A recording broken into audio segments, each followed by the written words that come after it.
kids! Thanks for coming to story time. Today we're going to hear a story about my friend, Rudolph the Red-Nosed Reindeer. So get your treats and your hot chocolate, and let's get started. Christmastown, also known as the North Pole, is the wonderful place where Santa Claus lives with Mrs. Claus, all the elves, and the flying reindeer that pull Santa's sleigh every Christmas Eve. Nowadays, Christmastown is a happy place. The elves make toys, the reindeers fly, but in the old days, everyone had to watch out for the abominable snow monster. He was big and furry and hated everything having to do with Christmas, and he liked to eat reindeer.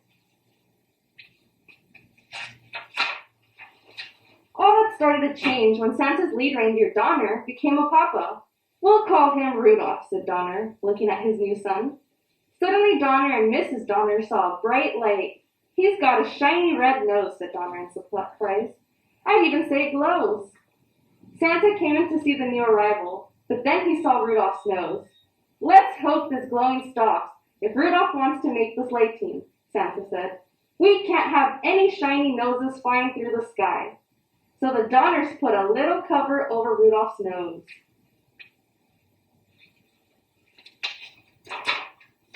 Soon it was time for the new fawns to go to the reindeer games. There they would be inspected by Santa, who would choose the best reindeer for his team.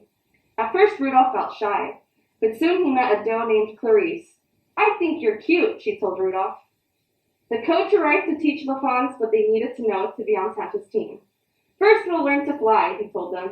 You have to get up enough speed and jump into the wind. Rudolph was so excited about his new friend that he took off with a great whoosh.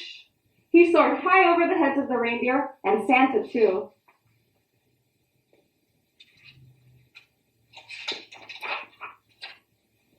But as all the young reindeer continued to play, the cover popped off Rudolph's nose. It glowed for all to see. At first the other deer were frightened, but soon they began to laugh and called poor Rudolph names. Rudolph the Red-Nosed Reindeer, they jeered. And the coach said, go on home. From now on, you can't join in any reindeer games. Only Clarice didn't laugh at Rudolph.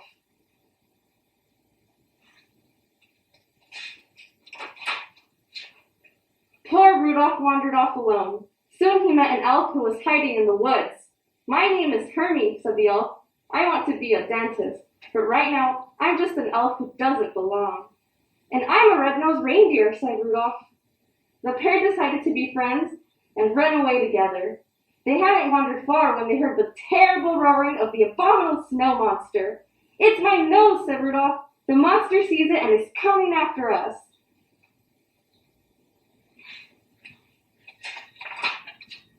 Rudolph and Hermie were saved by Yukon Cornelius, the greatest prospector in the north. Jump onto my sled, said Cornelius, and we'll run like crazy. But no matter how fast they went, the monster stayed close behind. Finally, they were trapped at the water's edge. Cornelius chopped the ice with his axe, and the friends floated safely away. They floated all night and landed on a strange island, where they were greeted by a puppet that sprang from a box. I'm the official sentry of the island of misfit toys, said the puppet. My name is Charlie, and that's why I'm a misfit toy. No child wants to play with a Charlie in the box.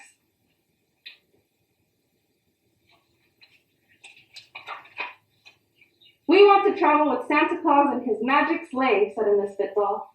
Otherwise, we'll miss all the fun with the boys and girls when Christmas Day arrives. The friends met an elephant with polka dots, a choo-choo train with square wheels, a water pistol that shot jelly, a bird that swam, a cowboy riding an ostrich, and a boat that couldn't float. We're misfits too, said Rudolph. Maybe we could stay here with you.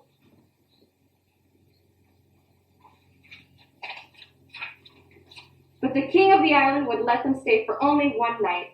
This island is for toys alone, he said. A living creature cannot hide here, but you can help us. When you return to Christmastown, tell Santa about these homeless toys. I'm sure he can find girls and boys who would be happy with them. A toy is never happy till it's loved by a child. That night, while Hermie and Cornelius slept, Rudolph lay awake. My nose will only bring my friends more danger, he thought. I must go off on my own. But as he wandered alone in the snow, Rudolph realized that he couldn't run away from his troubles.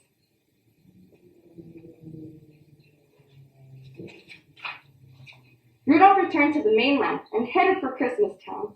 But first he had to pass the cave of the abominable snow monster. As he did, Rudolph heard voices crying, "Help! Help!" Rudolph rushed inside.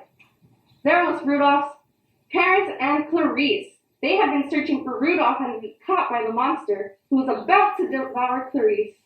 "Put her down!" Rudolph cried, butting the surprised monster with his antlers.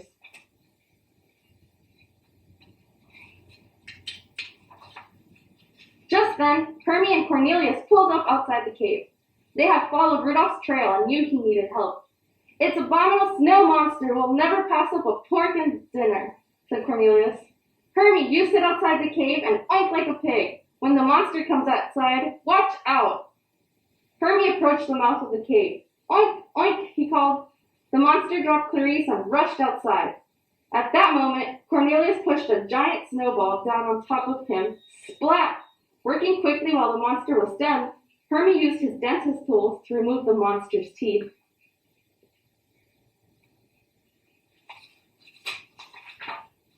Back in Christmas Town, Rudolph told how he and his friends had defeated the abominable snow monster. Everyone realized that misfits have their place too. Rudolph told Santa about the misfit toys. "As soon as the storm lets up, I'll find homes for them," Santa promised. Then the weather elf handed Santa his report. Santa gasped, "The storm won't subside by tonight. I won't be able to fly my sleigh." Suddenly a flash of light caught Santa's eye. "Rudolph," he said, "what a beautiful, wonderful nose. Won't you guide my sleigh tonight?" "I'd be honored to," said Rudolph, putting on his jingle bells.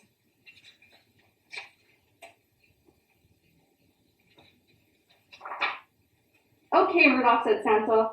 "First stop is the island of misfit toys. Up, up, and away." And with Rudolph leading the way, Santa soon found loving homes for all those lonely toys. And everyone sang, "Rudolph the Red-Nosed Reindeer, you'll go down in history." And he did. Okay, kids, I hope you enjoyed hearing about my friend Rudolph the Red-Nosed Reindeer, and I hope you'll join us next week for our next adventure in story time. Thank you.